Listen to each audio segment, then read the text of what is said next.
Hello everyone and welcome back to the channel. You might remember a case that I covered back in 2023 where a Texas woman shot someone in self-defense when the male tried climbing in her 8-year-old child's bedroom window. It had been one in a string of several burglaries in the previous few months, though the others had occurred when no one was home. As for that fateful night in December, it was the second burglary attempt at her apartment in the span of only a couple hours. It later turned out that the intruder was a 14-year-old teenager, which created some controversy and backlash, though I don't know how she was supposed to know that, and frankly, if it's, 2 or 3 a.m. and someone's climbing in your child's window, doesn't really matter how old they are.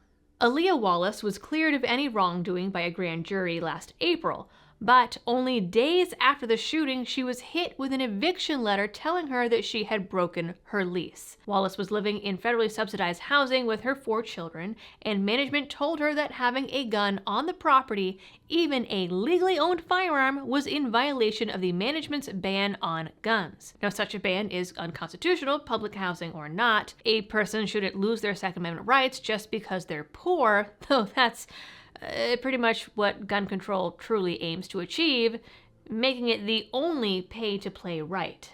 Now, at the time, Wallace's case had gotten the attention of State Rep. Carrie Isaac. She had asked Attorney General Ken Paxton to weigh in on that situation, and we don't know the extent of Paxton's involvement, but an attorney named Mark Melton took up her case pro bono and was able to stop the eviction. Now, Isaac is following up with a new bill that would keep people in their homes in cases of justified force. But before I get into the details on this bill, this video is brought to you with the help of the Attorneys on Retainer program from the Attorneys for Freedom. Now, if you ever find yourself in a self-defense incident like this one, you do not have to face it alone. Attorneys on Retainer are actual attorneys that you keep in your back pocket and are not an insurance program, which means that they don't have the same restrictions as insurance, and a call to their hotline instantly puts you on the phone with a lawyer ready to give you on-the-spot legal advice. Their only requirements are that you reasonably acted in good faith and that the incident happened after purchasing coverage, which means that they'll even cover the so-called questionable and bad shoots,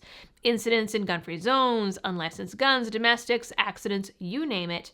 They cover everything from felonies to misdemeanors, even appeals and bail bonds. And even if you are charged with a crime, all of these are things that, if you have been hit by charges, might not be covered by concealed carry insurance, because that's the law, even if you've spent years paying into it. So, switch over from your existing self-defense coverage by heading on over to my link down in the description, and you can use code LibertyDoll to get $50 off your individual sign-up. Now, Isaac's new bill, HB 2879, or the Aaliyah Wallace Act, changes property codes so that an association or board may not levy a fine or otherwise take adverse action against a unit owner based on the use of force, including deadly force that is justified under Chapter 9 Penal Code on condominium property by 1. the unit owner, 2. a tenant or guest of the unit owner, or 3. a guest of a tenant or the unit owner. And a landlord may not evict or threaten to evict a tenant based on the use of force, including deadly force that is justified under Chapter 9 Penal Code on the premises by the tenant or a guest of the tenant. The bill defines justified force as 1. the person is found not guilty of each offense arising out of the use of force with which the person is charged. 2. a grand jury declines to indict the person for an offense arising out of the use of force. Or 3. the prosecutor having jurisdiction to prosecute an offense arising out of the use of force declines to prosecute the person who used the force for an offense arising out of the use of force. That is a mouthful. Now, this is all well and good, but what you might notice is that there's something very notably missing, and that is any language saying that a landlord cannot ban guns from their property. Sure, it says that you can't evict someone over using deadly force in self-defense, but that wasn't what Wallace was being evicted for. She was being evicted for owning a gun in the first place.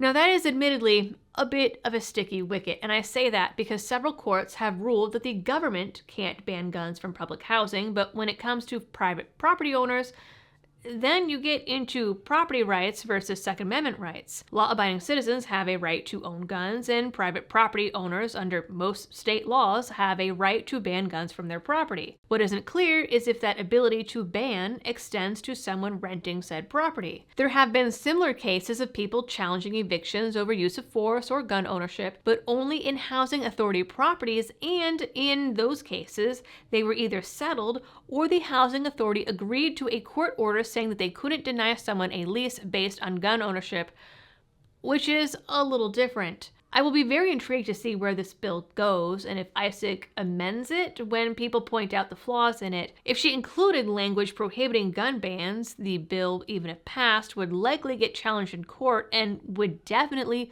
face a lot of backlash from landlords. Perhaps even in Texas. Alright gang, that is it for this video. You guys know the drill for all of the algorithms. Please do them. And as always, thanks for tuning in. Stay safe out there and happy shooting.